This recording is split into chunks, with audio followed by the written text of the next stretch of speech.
नमस्कार दोस्तों, आइए सुनते हैं आज की कहानी। माँ हूँ मैं, कबाड़ नहीं हूँ। शिवम ने माँ की तरफ देखते हुए बड़ी बेफिक्री से कहा, अब आपको बड़े कमरे की क्या जरूरत है माँ? पहले तो चलो पापा थे, पर अब तो वो भी नहीं है। आपका सामान स्टोर रूम में शिफ्ट कर दिया है। घर के बाहर टैक्सी आकर रुकी थी।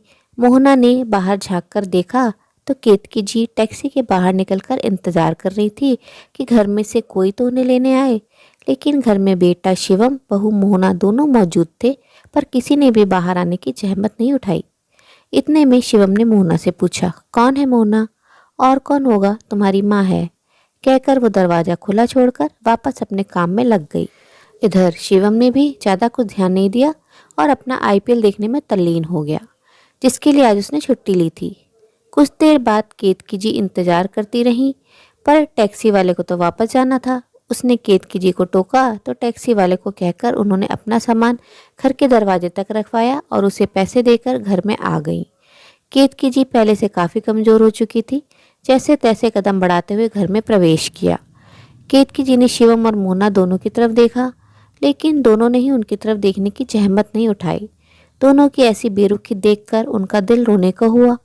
जैसे तैसे अपने कमरे की तरफ जाने लगी कि इतने में मोहना बोली, अरे उधर कहाँ जा रही हो माँ जी? अब वो आपका कमरा नहीं है, आपका सामान यहाँ स्टोर रूम में रख दिया है। वो एक पल के लिए वहीं खड़ी मोहना की तरफ देखती रह गई, पर कुछ बोल ना पाई। बस आंखों में आंसू आ गए। मोहना ने धीरे से शिवम के हाथों पर चिकोटी मारी और इशारे से उसे माँ से कहने को कहा। तब शिवम ने माँ की तरफ देखते हुए बड़ी बेफिक्री से कहा, अब आपको बड़े कमरे की क्या जरूरत है माँ? पहले तो चलो पापा थे, पर अब तो वो भी नहीं है। और वैसे भी अब आपका पोता पोती होने वाला है तो बड़े कमरे की जरूरत तो हमें पड़ेगी ना, इसलिए आपका सामान स्टोर रूम में शिफ्ट कर दिया है। वैसे भी बड़ा कमरा तो घर के मुखिया का होता है, और अब पापा के जाने के बाद इस घर का मुखिया मैं ही तो हूँ। मुखिया? केतकी जी के मुंह से सिर्फ इतना सा ही निकला तो शिवम बोला, और नहीं तो क्या, अब मैं घर के खर्चे करूंगा तो मैं ही मुखिया, और अब सबको मेरी बात माननी ही पड़ेगी। केतकी जी की आंखों में अभी भी आंसू थे। उन्होंने स्टोर रूम के पास बने छोटे कमरे की तरफ देखा तो शिवम बोला, वो क्या है ना माँ, मोहना की डिलीवरी के लिए उसकी बहन आ रही है। उसे परेशानी ना हो तो इस कारण वो रूम उसके लिए रखा है। और गेस्ट रूम में तो आपको पता है मेहमान रहते हैं। अब वो कोई मेहमान थोड़ी ना है, वो तो घर की ही है। कल को बच्चा होगा, कोई प्रोग्राम करेंगे, कोई मेहमान आए तो उनके लिए वो रूम तो रखना पड़ेगा ना, इसलिए गेस्ट रूम को हाथ भी नहीं लगाया। शिवम की बात सुनकर जैसे केतकी जी के पैरों को किसी ने जंजीरों से बांध दिया हो। पैर स्टोर रूम की तरफ बढ़ ही नहीं रहे थे। जैसे तैसे एक कदम आगे बढ़ाए था कि शिवम बोला, अरे माँ, अपना सामान भी तो लेती जाओ और दरवाज़ा बंद कर दो, और आपको कुछ खाना पीना हो तो रसोई से ले लेना। केतकी जी जैसे तैसे वापस दरवाजे पर आईं और अपने सामान को घसीटते हुए स्टोर रूम में ले आईं। रूम में आकर देखा तो एक चारपाई बिछी हुई थी। उनकी शादी के समय की पुरानी गोदरेज रखी हुई थी, और वो पुराना टेबल रखा हुआ था जिसे केतकी जी ने कई बार बेचने की कोशिश की, पर उनके पति केशव जी ने उसे बेचने नहीं दिया। कहते थे, अरे खराब थोड़ी ना हुआ है, क्या पता कब काम में आ जाए। पर ये नहीं पता था कि ये टेबल केतकी जी के ही काम में आएगी। आंखों में आंसू लिए वो चारपाई पर बैठ गई। अभी 2 महीने पहले तक तो सब ठीक था। बेटे बहू पिता के डर से ही सही सेवा तो करते थे। घर में हंसी खुशी का माहौल रहता था। एक दिन केशव जी ने अपनी पैतृक गांव जाने की जिद की तो केतकी जी ने मना कर दिया, रहने दो, बहू का छठा महीना है, ऐसे में उसे छोड़कर जाना अच्छी बात नहीं। पर शिवम और मोहना के समझाने पर वो उनके साथ गांव चली गई। वहां पर जेठ जेठानी, देवर देवरानी, सबका परिवार था। वहां जाने के कुछ दिन बाद ही उनकी तबीयत बिगड़ गई और कुछ ही घंटे में उन्होंने दम तोड़ दिया। सब कुछ जैसे वहीं रुक गया था। उनका अंतिम संस्कार भी वहीं पैतृक गांव में हुआ था। 15 दिन के कार्यक्रम होने के बाद शिवम और मोना तो वापस आ गए, लेकिन केतकी जी को उनकी जेठ जिठानी ने वहीं रख लिया था, यह कहकर कि 1.25 महीने बाद ही अपनी जगह छोड़ना। आज 1.25 महीने बाद वो गांव से लौटी थी, वो भी अकेले। वहां तो पूरा परिवार स्टेशन पर छोड़ने आया था, पर यहाँ शिवम स्टेशन तक लेने नहीं आया। कह रहा था बहुत ज़रूरी काम है, पर यहाँ मैच देख रहा है। और तो और यहाँ घर का सारा सिस्टम ही बदल चुका है। इतनी जल्दी बेटे बहू मुंह मोड़ेंगे, इसकी तो बिल्कुल उम्मीद भी नहीं थी। सीधा स्टोर रूम में ही पहुंचा दिया। अभी केतकी जी सब सोच ही रही थी कि इतने में बाहर से शोर सुनाई दिया। जाकर देखा तो केतकी जी के लिए ना उठने वाले बेटे बहू बाहर मोहना के मायके वालों का स्वागत कर रहे थे। केतकी जी को इतनी देर हो गई घर में आए हुए, किसी ने एक गिलास पानी तक नहीं पूछा। वहीं बहू के मायके वालों के लिए बेटा रसोई में जाकर खुद पानी की ट्रे सजाकर ले आया। इतने लोगों के बीच अपने आप को अकेला महसूस करती हुई केतकी जी वापस उस कमरे में आ गई।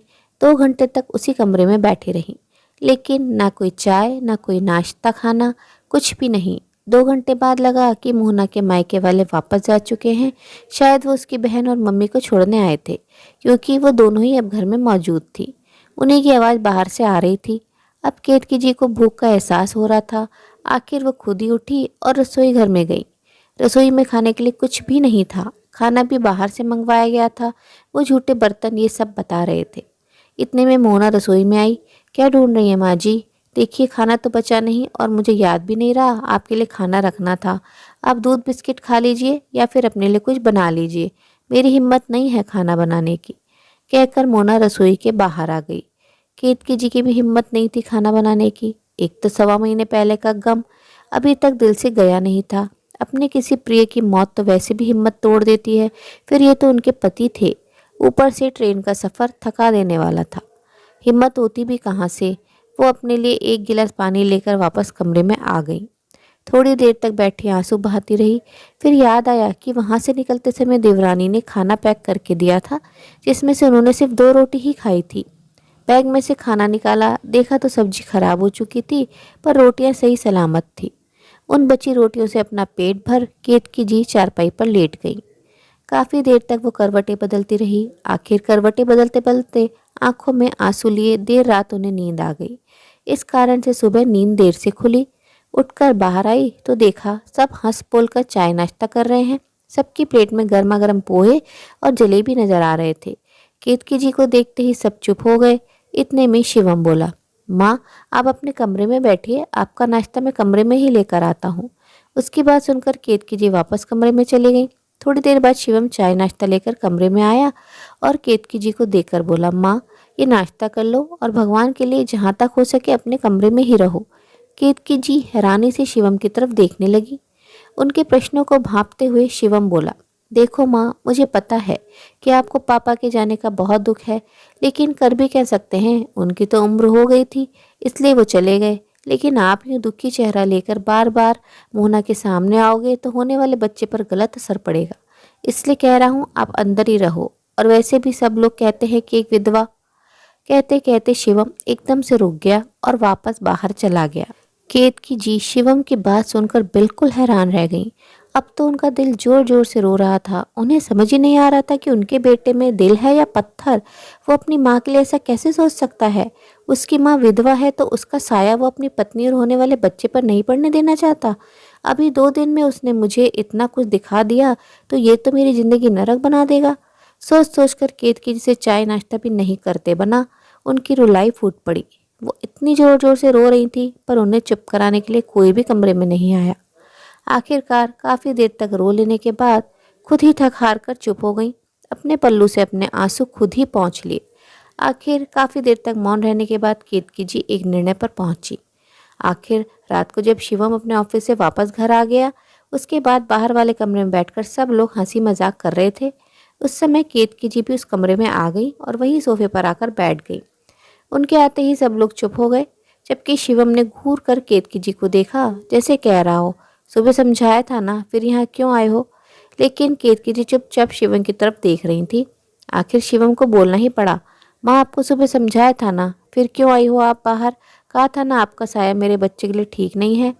केतकी जी ने उसको मुस्कुराकर कहा, हाँ याद है, तूने कहा था कि मेरा साया तेरे बच्चे के लिए ठीक नहीं है क्योंकि मैं विधवा हो गई हूँ।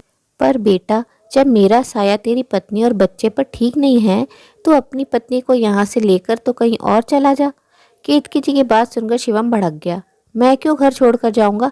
अब घर का मुखिया मैं हूँ और आप इस तरह से मुझसे बात नहीं कर सकती। मुखिया? मुखिया जी, आपको बता दूं कि यह घर मेरे नाम पर है, तो किस खुशी में आप घर के मुखिया बनने को तैयार हो गए? तभी मोना बोली, माँ जी आपको बता दे कि अब घर के सारे खर्चे ये उठाते हैं, आपके बस की बात नहीं है आटे दाल के लिए पैसे कमाना। अब तो केतकी जी खड़े होते हुए बोली, अच्छा, उसकी चिंता तू मत कर। वैसे भी तेरे पति के हाथ के आटे दाल मैंने नहीं खाए। जब तक मेरे पति थे उन्होंने घर का खर्चा दिया था। उनकी जब मौत हुई तब मैं गांव में थी, और जब से मैं यहाँ आई हूँ तब से मैंने तुम्हारे घर का तो कुछ नहीं खाया। इसलिए मुझे आटे दाल की धौंस मत देना। मैं अपने आटे दाल का बंदोबस्त खुद कर लूँगी। तुम लोग अपने बंदोबस्त कहीं और कर लो। केतकी जी का साफ रुख देखकर अब तो मोहना की मम्मी भी बोली, अरे समधन जी, आप तो बच्चों की बात को दिल पर ले रही हो। बच्चे ही तो हैं, माफ़ कर दो। माफ़ कीजिएगा समधन जी, ये बच्चे नहीं हैं, बच्चे के माँ बाप बनने वाले हैं। और उस समय आप क्यों नहीं बोली जब ये मेरे साथ इस तरह का व्यवहार कर रहे थे? आप भी तो कल से ही घर में है ना। मुझे कुछ नहीं सुनना है। अपनी बेटी और दामाद से कहिए कि अपना बंदोबस्त कहीं और कर ले। मैं अब इन्हें इस घर में नहीं रहने दूंगी। केतकी जी ने भी समधन के सामने हाथ जोड़ते हुए कहा। आखिर सबके समझाने के बाद भी केतकी जी झुकने को तैयार नहीं थी। काफ़ी देर बाद फिर ये निर्णय निकला कि मोहना को उसकी मम्मी मायके ले जाएगी और वहीं उसकी डिलीवरी करवाएगी। उस दौरान शिवम यहाँ घर का बंदोबस्त कर लेगा, और अगर बंदोबस्त नहीं कर पाता है तो तब तक यहाँ का किराया देना पड़ेगा। शिवम और मोहना ने इतने विकट समय में अपनी ही माँ का सहारा बनने की जगह उनके साथ इतना अनसंवेदनशील और क्रूर व्यवहार किया। वो ये भूल गए जो माता पिता समझ जीवन अपने बच्चों की खुशियों और ज़रूरतों का ध्यान रखते हैं। वृद्धावस्था आने पर उन्हें भी एक उचित प्यार, सम्मान, अपनेपन की जरूरत होती है।